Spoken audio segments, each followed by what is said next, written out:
This is Dennis Singh in Washington, D.C. Welcome to Sikh Sadar on TV ASP Global. Our co-host is Udham Singh, our guest, Mansimran Singh Kalan. As always, our objective is to spread the message of Guru Nanak Ji, a message of an egalitarian society where all humans are treated as one, regardless to race, class, color, or creed.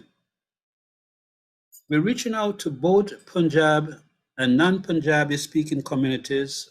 Our goal is to provide lively discussion of religious and historical importance.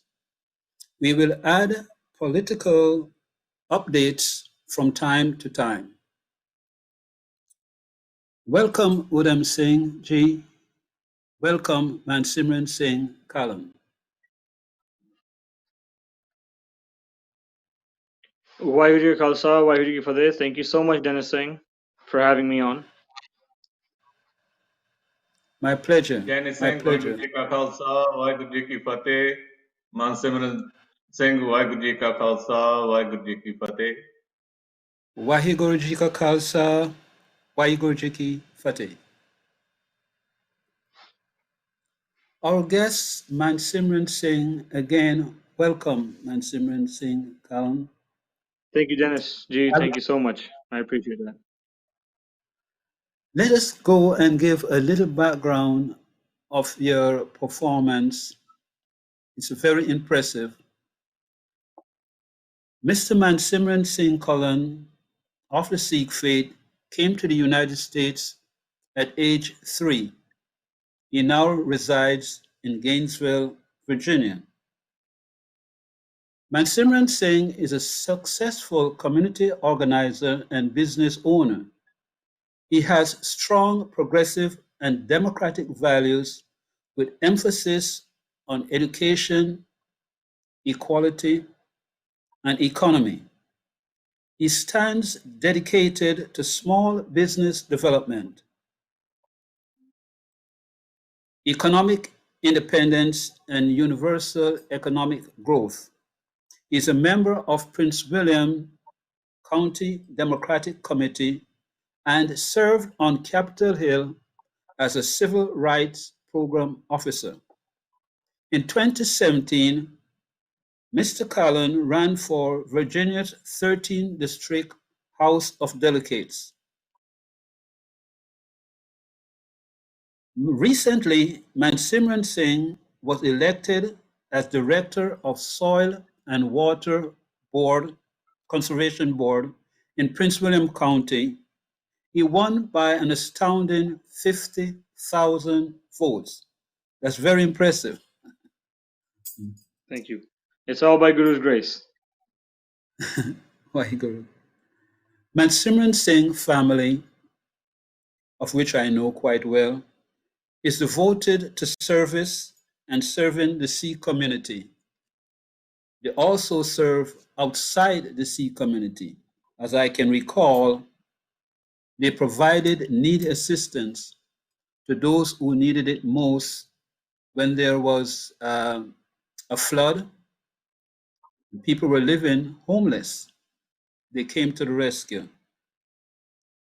A very remarkable feat.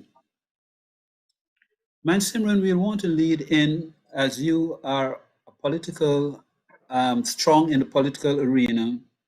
We'll talk about Sikhs in American politics. Now, regardless of partisan politics, Sikhism is first and foremost in the minds of any Sikh. The Sikh remain totally devoted to the Sikh philosophy and Gurmat principles. These values may be the reason Sikh are best in politics, whether Canada, whether the UK, or whether here in the United States. For example, Right. 18 Sikhs are elected to the Canadian Parliament. which is 5 more than that which is elected to the Indian parliament. We know that the British Sikh community recently launched a first of its kind political campaign targeting 50 seats nationwide. Here in the United States, Sikhs are rapidly coming into the political arena and are also being elected to prominent political positions. You are a prime example. Please give us your opinion on Sikhs in politics here in the United States and globally. Yes, Dennis. First of all, I'd like to, say Waheguru Khalsa, Waheguru Fateh to all the viewers um, of the show. Thank you for having me here. It's my great pleasure to be here. Um, my view on Sikhs joining mainstream politics in any country is always positive, as long as the basis of the Sikh who is doing this uh, is Gurmat and is the Khalsa philosophy, right? A lot of times we see Sikhs who join politics, whether it's in America, the UK, Canada, Australia, New Zealand, or even back home in Punjab. Um, uh, a lot of times we see the people join politics for the purpose of doing greater good, but we end up doing a net negative because we don't follow the principles of Gurmat, like you said. Rather, we get entitled or enticed in the uh, party that we choose to join politics in the first place. I think a good example of a good measure and balance is our brother Jagmeet Singh, and up in Canada, he is a member of the New Democratic Party there, NDP. Uh, we have to find the middle ground, the Venn diagram, if you will, between Sikh principles and the principles of whatever party we join, right? Because you can't be in politics without a party. For a Sikh, the number one thing has to be the Gurmat philosophy. The number two thing has to be the Sikh Sangat that you're serving. And the number three thing has to be the party part of. It can't be the party being up top. Because when the party comes first, then you see people sacrifice the other two, right? And that becomes essentially the problem. So while I encourage Sikhs to join politics everywhere, because we as the Khalsa have to be the representative of the voiceless. We have to be, in Punjabi we call it Hada Nara. We have to be that, no matter where we are. And I think while we need to do that, we also need to be very careful which political party we join, which system we join, and how we join it, because it is indicative of who we are as a person, who we are as Sikhs, and which guru we follow, right? And by which, I don't mean one of the 10. I mean what school of thought in the world we follow. Wonderful, thank you. I'll come back to you on this question. I'd like to ask our co-host, Udham Singh. Recently, Sikhs were praying in Akal Takht Sahib, and the praise within the prayer ardas, Khalistan was also raised. Uh, I understand there is such an Article 44 that was installed by Captain Arminder that blocked any such procedures. Can you tell us or can you express your opinion on this event? Yes, Dennis Singh, you talking about they put the law 144 where nobody can pray at the Akal Takht Sahib for referendum 2020 and the for Khalistan. The Harminder Singh, the Captain Harminder, who is the chief minister, he wants to put a 144 that nobody can pray at the Akal Takht Sahib for 2020 referendum and for Khalistan. But there was a lot of police.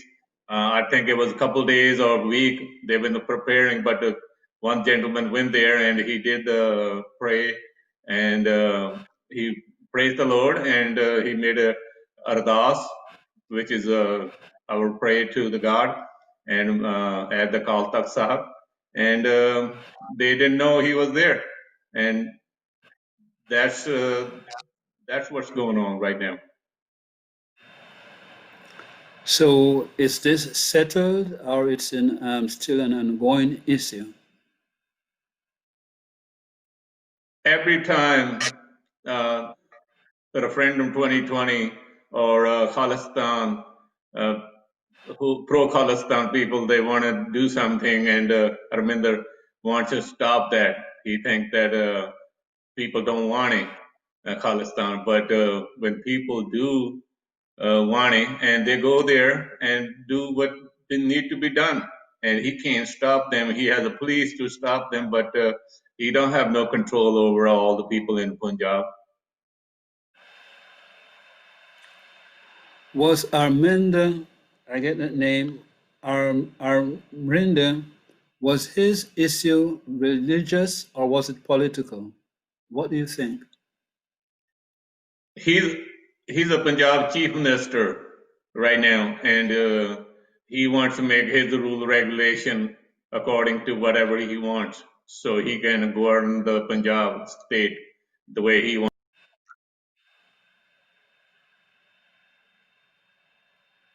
Are you there? Do we have are you there, Udamji?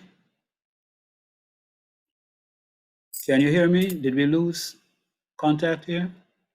I can hear you. I don't believe he can. Okay, we'll just move on then. Man Simran, in the political arena, our Sikh youth all have ambitions, high goals, high ambitions. What do you recommend for them at this time regarding political career? So, good question. I think first of all, we don't have enough youth that are interested. If there are any who are listening, please, please get involved wherever you are. Start from your county, your city, wherever you are. One thing I want to make sure that I tell anybody who is interested in the political arena, it's not a career. If you're looking to make money out of politics, if you're looking to make it a lifelong thing, then be very careful because politics is changing. There was a time when politics was a moneymaker grind. It's no longer that. The new era of politics, of progressive politics at least. I can't say much about the conservative side because the quid pro quo culture still exists on that side, or even in the moderate side that still exists. But over on the progressive side, where a politics of transparency exists, it is no longer a career. You can be shown the door at any given point of time if you make a mistake and if you're on the wrong side of ethical and moral things. So definitely, first judge yourself in the mirror as to what you support, what you don't support, and what kind of background you have in order to do that. But definitely get involved wherever you are, in your city councils, in your county boards, because that is where, Dennis, our parents' generation, who came from Punjab in the 70s, 80s, 90s, whatever you want to call it, they were busy putting food on the table and making sure that we get a good uh, education and that we follow our Sikh principles in our lives. They were also busy taking care of households back in Punjab, so they could only do so much. It is our time to make sure that we are represented in the diaspora, no matter where we are. However, I think one thing we need to be sure of is the previous generation is very fond of saying Sikhs love America, or Sikhs love X, Y, and Z, whatever country you want to put into that bracket, um, and sort of always insinuate somehow that Sikh values equals X values. And by X values, I mean you can insert any country or any culture in there. What that does is it diminishes the independence and the sovereignty of Sikh values. And we need to be very careful of that. As Sikh Americans who grew up, who have grown up here in the US or in Canada, in the UK, Australia, New Zealand, and I mentioned those countries because that's where majority of the Sikh population in the diaspora is. We have to be careful as to what the values of those countries are. If they were colonizers, if they were genociders, if they were perpetrators of genocide, and then we have to be careful in aligning Sikh values with X values. You know, it. One thing I feel like a lot of people have a problem with is criticism. Criticizing the country that you live in, your host country, as a diaspora member, isn't a wrong thing. Yes, we are thankful for this place where our fathers and mothers came to, and they started a new life. Many of us were born here. Yes, we're thankful for that land and we're thankful for that system, but that system also perpetrated a lot of deaths, a lot of rapes, a lot of people were killed by that same system. So we have the right. I want to repeat this: we have the right to call out that system, call out the complacent people in that system when we get a chance and when it is called for. We do not have to remain quiet, lest we should not remain quiet when the system is doing a wrongdoing. So a lot of people think that because progressives criticize the government or criticize our country's history, that we don't appreciate its existence. We appreciate its existence. We just think it can do better. And we just think that it has been created to do better. It is a constant experiment, America. And when the experiment fails, you don't blame the scientists for trying a new chemical. You have to blame the previous one for failing. And so when, right now, we can see it is evident that America's current chemical reaction didn't do so well, especially with the 2016 elections. You know, America's tolerance versus acceptance is showing. America's white privilege is showing. And it is our place as brown and black folks to raise that voice of justice, of righteousness, and of correcting the country that we live in. Because if we don't, my question is, who will? Exactly. Exactly. Thank you for that. I want to come back to tolerance and acceptance. It's a very strong issue there. Yep. Tell me, our audience, you're a successful business owner. You really don't need politics, but I think in your mind, you see the need to change things for the better of all of us. At what age did you decide to make this adventure? Can So you? number one, I believe so first things first, according to the worldly definition of success, I'm probably not a successful business owner because I don't take from the small guy and give to the larger guy. Is So that what I am success? not a uh, I'm a business owner because I don't wish to work for somebody. I wish to work for myself. But that is the only reason that I'm a business owner, and I want to create an environment where others can come and grow with me in my business. I just that's the kind of person that I am, and it's the kind of economic micro center that I want to create by my life.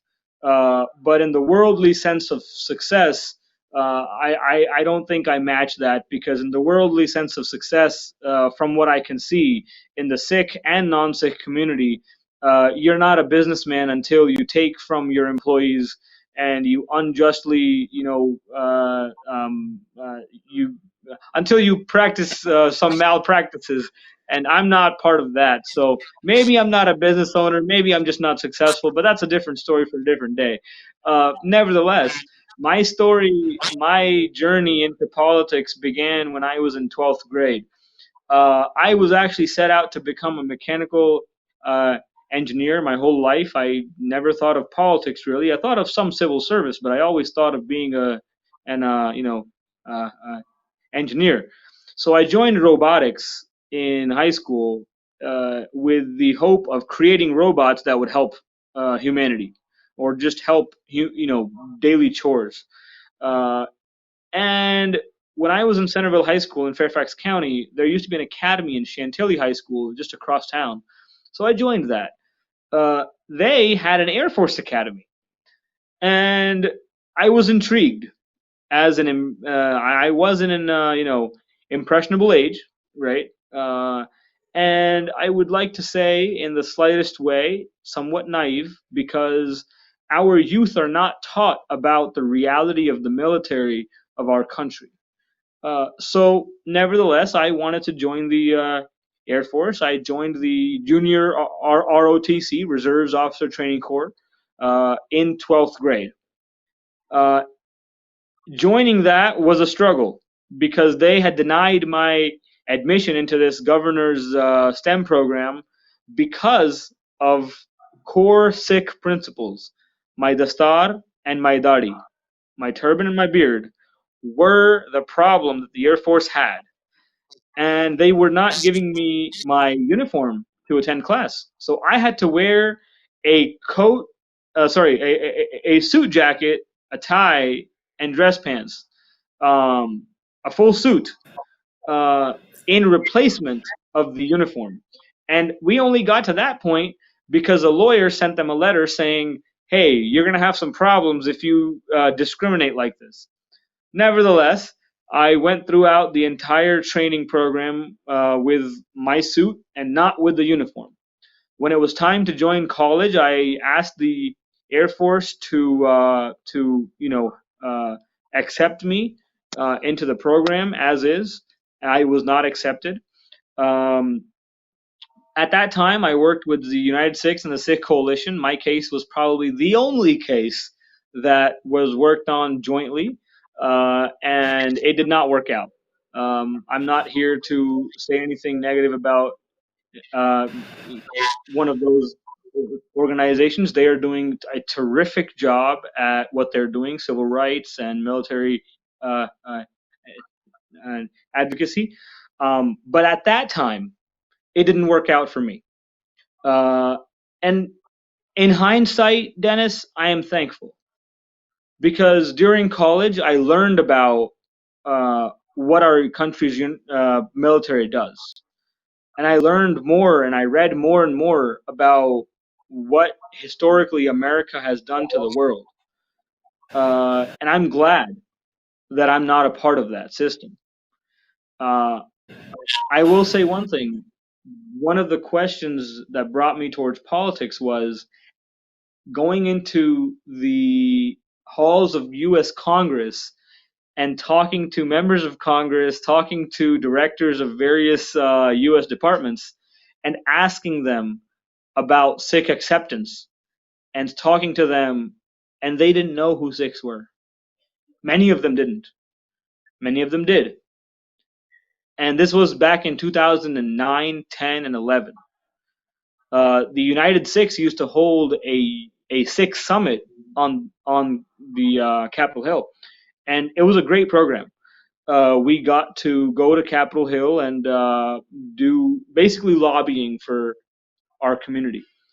That's what got me into politics. When I saw 538 members of Congress and the Senate, 538 offices with 0 Sikhs in them, 538 chambers that had no voice of the Sikhs, I knew what I had to do next. So that summer, me and my father went to Rutgers University to choose my courses in mechanical engineering. This is back in 2011. And I went back to that college and I said, I want to do politics. And the dean looked at me and said, do I need to call your dad? But, in hindsight, I think I made the right decision because you must do what feeds the soul. If you don't do what feeds the soul, there's a problem you're going to have in the future. So, and I want to repeat that in Punjabi, that ਜੋ ਆਪਾਂ ਜ਼ਿੰਦਗੀ ਚ ਕਰਦੇ ਆ ਉਹ ਜੇ ਸਾਡੀ ਆਤਮਾ ਦੀ ਖੁਰਾਕ ਨਹੀਂ ਪੂਰੀ ਹੁੰਦੀ ਤੇ ਅਸੀਂ ਜੋ ਕਰਦੇ ਆ ਉਹ ਵਿਅਰਥ ਆ। ਸੋ ਮੇਰਾ ਰਾਜਨੀਤੀ ਦੇ ਵਿੱਚ ਆਉਣਾ ਮੇਰੀ ਰੂਹ ਦੀ ਖੁਰਾਕ ਹੈ ਕਿਉਂਕਿ ਉਹ ਰਾਜਨੀਤੀ ਦੇ ਵਿੱਚ ਕੰਮ ਕਰਕੇ ਲੋਕਾਂ ਦਾ ਭਲਾ ਕਰਨਾ, ਲੋਕਾਂ ਵਾਸਤੇ ਚੰਗੇ ਕੰਮ ਕਰਨੇ ਮੇਰੀ ਰੂਹ ਦੀ ਖੁਰਾਕ ਹੈ। That's why I came into politics. Thank you for sharing that. You were knocking on the doors of opportunity and equality at a very early age, earlier than most of us start. I'm sure if there are youth in our listening audience, they will take heed and they really appreciate your struggle. I hope. I'll ask the co-host. Go ahead, please. No, I was just agreeing. Go ahead. I'll ask our co-host, Udam Singh Ji, do you have any questions for Mansimran Singh? Would you like Yes. step in here? Yes, I have a Please. question for Monsanto Singh. I want to ask you a question, Monsanto Singh, that our youth, they doing good in schools and they're doing good in jobs. How can they get in politics and the things they wanted to do? What makes them little more having their way things? Like they want to get into politics or they want to serve the nation. And what advice you will give them? So it depends on what stage in life you are and what your calling is, right? So if we, and this is me speaking to the parents of Sikh youth and Sikh youth themselves who are in high school and college. First of all, go to college for something that you have a passion in, right? And then look at your surroundings where you live, right?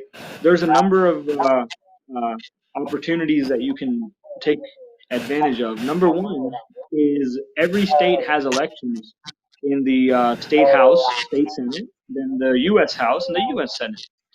Those campaigns are happening right around you in your geographical region. Find out who represents you in Congress.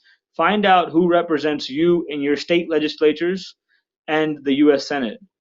And see if you agree or disagree with that person's politics and what they are doing for the past 5, 6, 10 years if they've been in office that long.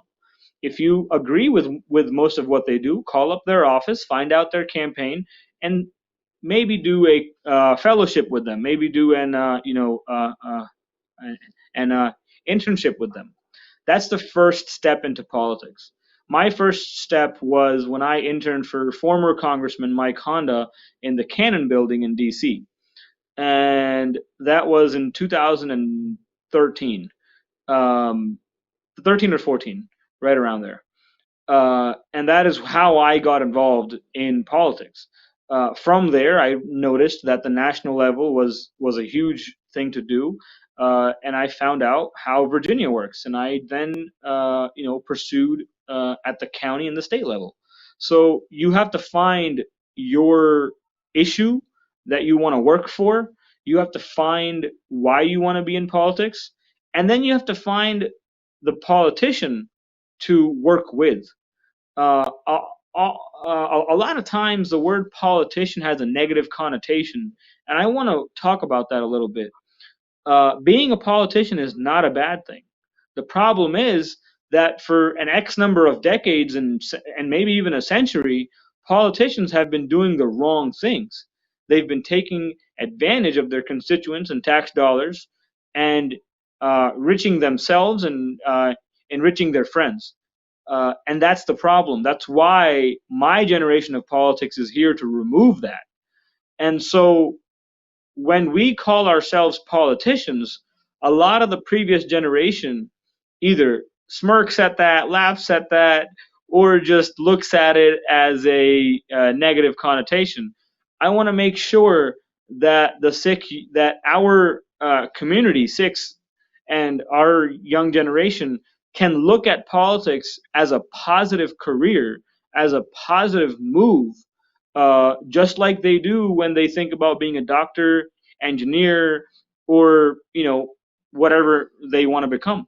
This needs to be an open and positive outlook, and our community is responsible for that. Our so-called when in our community, you can call them chache, tae, masiya, pua, or you can call them uncles and aunts, whatever you want to call them.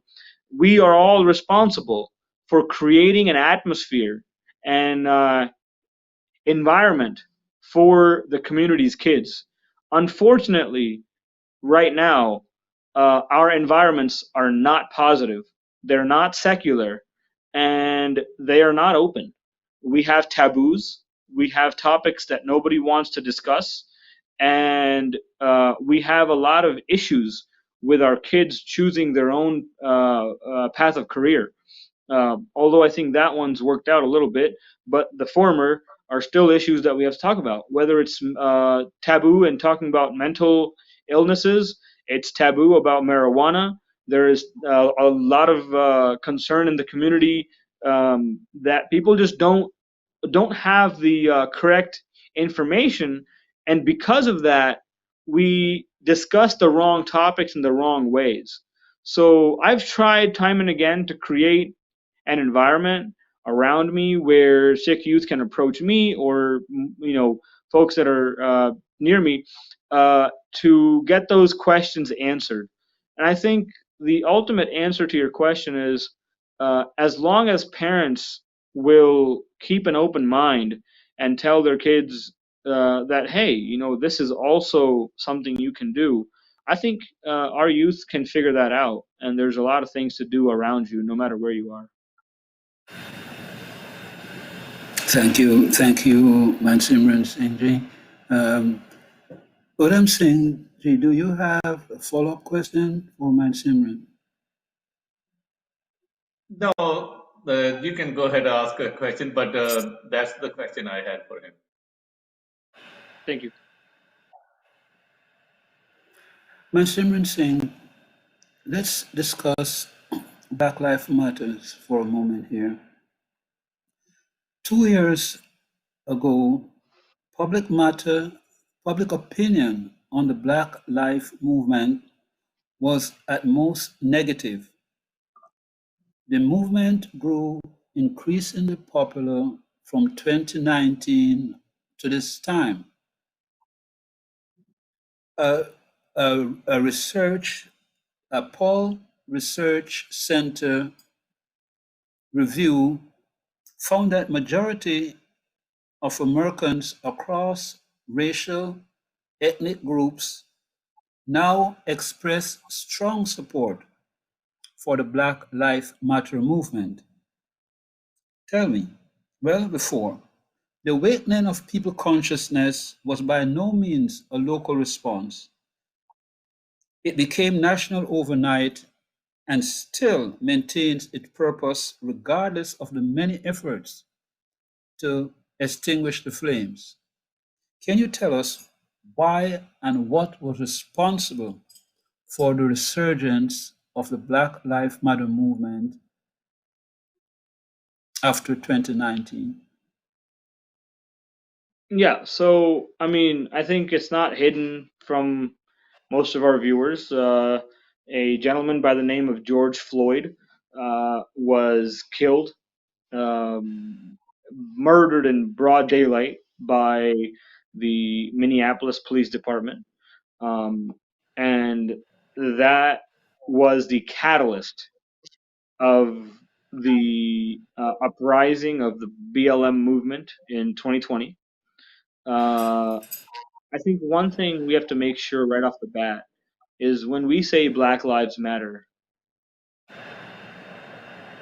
there is an inherent silent also behind it. We are trying to say Black Lives Matter also, okay? Because a lot of times people think by saying Black Lives Matter that we are saying others don't. That is not the case. And we have to be absolutely clear on that. There is a reason that we have to say Black Lives Matter. Because for centuries, they have not mattered to the system. For centuries, they have been used, abused, exploited, and taken advantage of by a systemic racism culture that has been perpetuated by not only the federal government, state governments, but also police departments. So when we say Black Lives Matter, it doesn't mean that only Black Lives Matter. It means Black Lives Matter also. Um, Apart from George Floyd, there was a young lady named Breonna Taylor in Louisiana, if I'm not wrong, who was killed in her bedroom, sleeping, doing nothing. So a lot of times, people who are against Black Lives Matter will often say, or people who are against the notion that law enforcement, uh, disproportionately kills, attacks, and starts unnecessary interactions with people of color, they will often say that if you only comply, if you only don't do something wrong, maybe you won't be killed. Well, here's news. This young lady was murdered by the police in her bedroom while sleeping. Then there was a young lady who was murdered by the police in her living room while playing video games with her nephew. This is a real problem. We need to address this, and Sikhs specifically can relate to this with our connection, our relationship to the police and the government in India historically, right? I don't want to draw parallels because there is no parallel to anybody's experience. I would not like somebody to draw a parallel to the Sikh experience of the genocide of the 90s, or of 1984. But I will point out some similarities, and this is how Sikhs can be empathetic towards people of color here in the U.S. We employ them; they are part of our fabric of this society, and we have a responsibility towards them, right?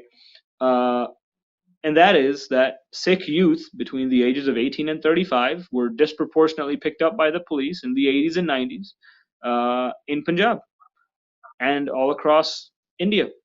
That is exactly what is happening to Black Americans right here in America. They're not being picked up without any reason, but reasons are being created where there aren't any.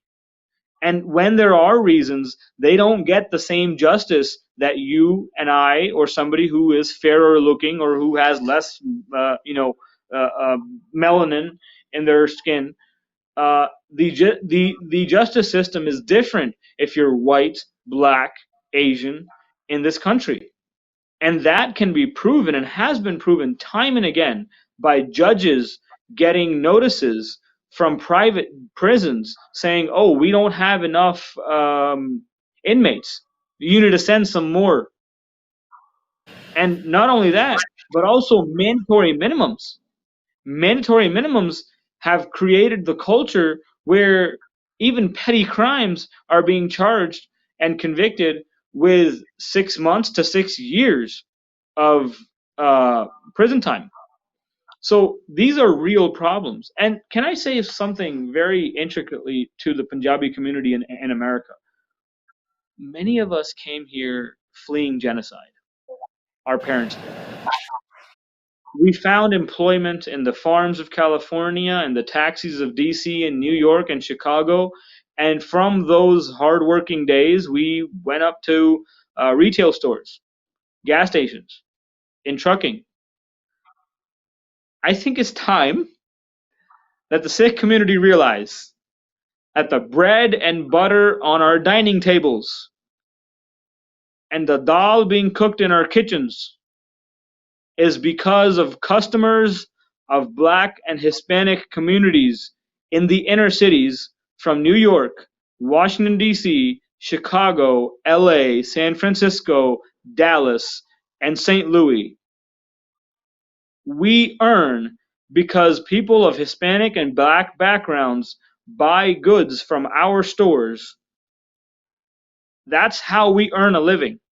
So if we can't stand up when the police is killing those same communities, then who are we? And how do we have the right to tie a dastar on our heads and bow in front of the Guru who gave his life for the self-determination of a whole different community that he disagreed with?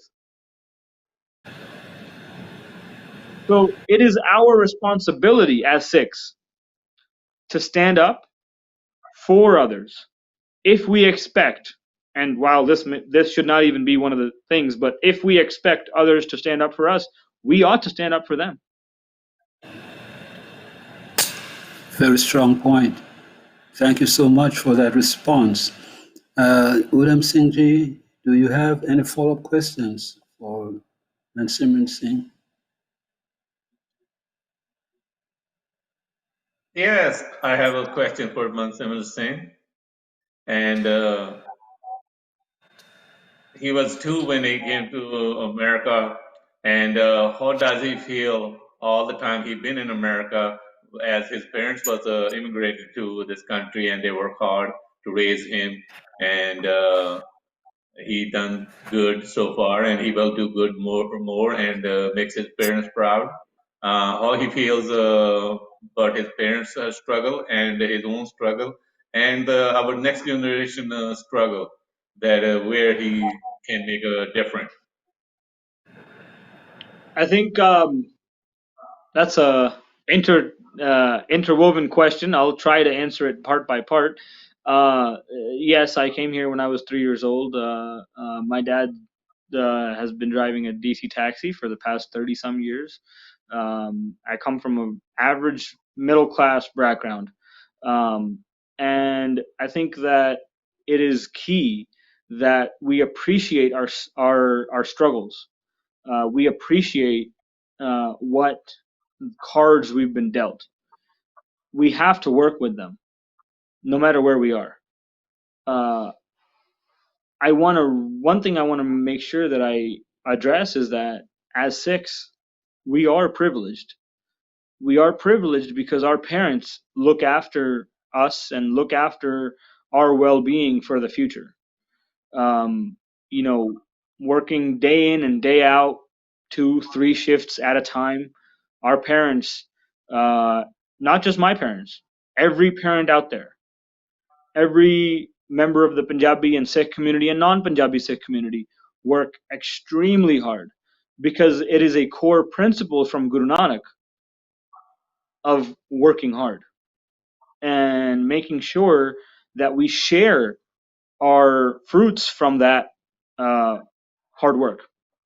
So I think that only inspires me, helps me daily in my struggles, because a lot of times when you're at the lowest point, discussing financials or discussing anything that's happening in your life, or things around you in politics, for example, in society and in the community, when negative things are happening, our parents, Chardi Kala, is the only thing that becomes an anchor for our boat not to float away in the ocean that consists of Kam, Krodh, Lobh, Moh, and Hankar, right?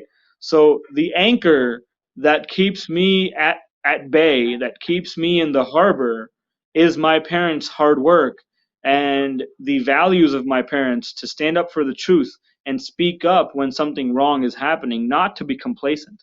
And that's one thing that unfortunately I've seen in my community and in communities around the whole country where I've visited. Complacency is one of humankind's, uh, biggest problems. The biggest problem that humankind has today is complacency. If we are quiet while something wrong is happening in our backyard, we are complacent and we are just as guilty. And that is one of the things that I hope that Sikhs can start to address in the diaspora. When things are when local for example, Gurdwara committees, right? There's a net decrease of Sikh youth in Gurdwara, right? We have Sikh youth who are saying that youth should not go to the Gurdwara, right? And they're right here in the Northern Virginia DC community. And that is the problem. When you have complacency in a system, then people get the chance to take advantage, exploit, and abuse the Sangat, the Sangat's money, and the Sangat's emotions. So that's just one example. I'm not saying that is the only problem, but that is one of many, many problems that the Sikh community has. And I just want to say one thing. My parents, for one, taught me to never be complacent. And I can't be more thankful of them because I'm not one of those who will see something wrong happening and I won't remain quiet. I will speak up. And that is one thing that I've learned from my parents.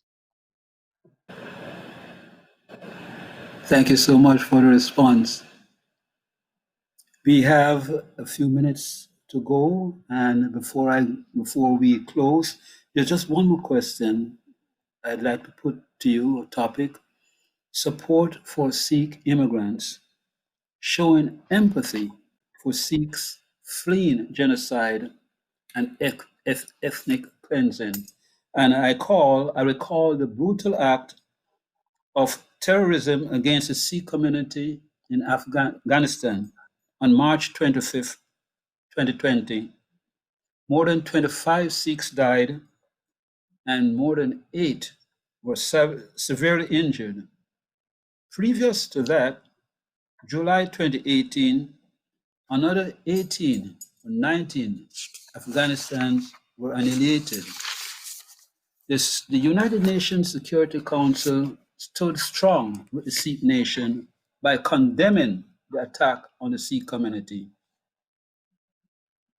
As we are our brother's keeper, bearing in mind and others, we ask Guru Nanak, Charikala, Terabani, Sabat Bala. This is our prayer. We should be our brothers, sisters' keeper. We should be protecting these Sikhs who are less fortunate than ourselves. If we are now, and how are we coming to the aid of those who are less fortunate? Do you find this awareness amongst us? Is there empathy for those who are less fortunate within our global community? Tell us of your experience within the Sikh community about these issues of helping our brothers or Sikh immigrants who are in genocide. Dennis, I believe that while Sikhs are a very hardworking community and we give back to every community we live in, Sikhs have helped with every single kind of natural tragedy that we can, whether it's forest fires in California, hurricanes in North Carolina, Florida, and Houston, floods in Nepal, you name it, and Sikhs have been there as first responders of the world. That is a great thing. And I think that we drive that we have the same drive that Bhai Kanhaiya ji had. We have the same seva bhavna that Guru Sahib instilled in us through Amrit and through Gurbani. But I also think we lack. I am going to do a little bit of constructive criticism for my own house right now, and by house I mean my pant. And that is that uh, we have not developed and built our own institutions. Our own resource centers are lacking, both domestically and globally. We can and should do better. Sikhs do not have a political capital in the US or Canada. Even in Canada, where a Sikh ran for prime minister, we do not have the pull in politics to have guaranteed all of those survivors of the Kabul attack uh, political asylum in the US, Canada, or the UK. Everybody was pushing for them to go back to India. A good friend of mine, a fellow Khalsa brother, Manmeet Singh, here from Maryland, worked on that case, and he was very diligently. He worked on that case, and he made sure that those families got safe haven. But my concern is that it should have been easier. Countries that we have paid billions of dollars of taxes in, Canada, America, the UK, New Zealand, Australia, should have been upfront and said, hey, Sikhs are an asset to our countries, have always been, I would say law abiding, but in the sense that we have been a positive income to these countries. They should have taken that opportunity to take. I mean, these countries should have been fighting over one another as to who gets to give political asylum to Sikhs. But that wasn't happening. And that's because we don't have enough political capital. And it goes back to our co-host Sardar Udham Singh's question before. What can the Sikh youth do? The Sikh youth needs to develop political capital in this country. The Sikh families need to start taking out the svand, not only for Gurdwara, but also for political donations, so that we have the political capital, the political pull, and the swing when issues like this rise. And one of our problems is that we have not been able to put together our community's resources, monetary resources, as well as physical resources, like our Jewish brothers and sisters have been able to, like our Muslim brothers and sisters have been able to. And that is the problem. We need to do better. We can do better. We have the financial knowledge, we have the financial backing. We just aren't putting the money in the right place. And I just want to ask, we need to all look in the mirror and say, what would the Guru have done? And if we can just ask that question, I think we will be able to do better very soon. Thank you so much. Thank you. Thank you for your response. We are winding down here, and I would like, before I turn it over to our co-host, Udham Singh, I'd like to thank you, our guest, Mansimran Singh Kalan. Thank you, our co-host, Udham Singh. And most of all, thank the TV ASP global audience for tuning in to us tonight. We really appreciate your company. And lastly, thanking our technical director, the person who made all of this possible. Much thanks. Over to you, Udham Singh ji. Thank you, Dennis Singh, and thank you, Mansimran Singh, and thank you to all the guests, all the people going to watch in our program, and people who are going to watch the program later on. And thank you for ASP, the TV. I want to put a couple cents in with all the talk we've been talking. There's a big problem for Sikhs right now that from 1947 that we are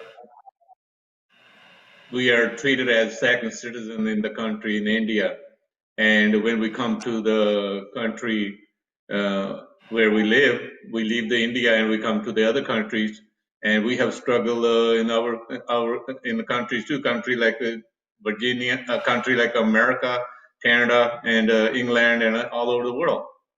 So we leave the struggle and we come here in the struggle, and I believe that freedom need to be treat everybody same. Everybody should be free, and everybody should be treated same. And that is a big problem for Sikhs right now, from 1947 till today, and it's still part of it. So soon we have our nation, our country where Sikh are the ruling for themselves, then it would be much easier. And I want to say thank you again to our technical people. Thank you to Aman Simmer Singh, and thank you to Dennis Singh, and thank you everybody who've been watching. Vaheguru Ji Ka Khalsa, Vaheguru Ji Ki Fateh. Thank you so very much for having me.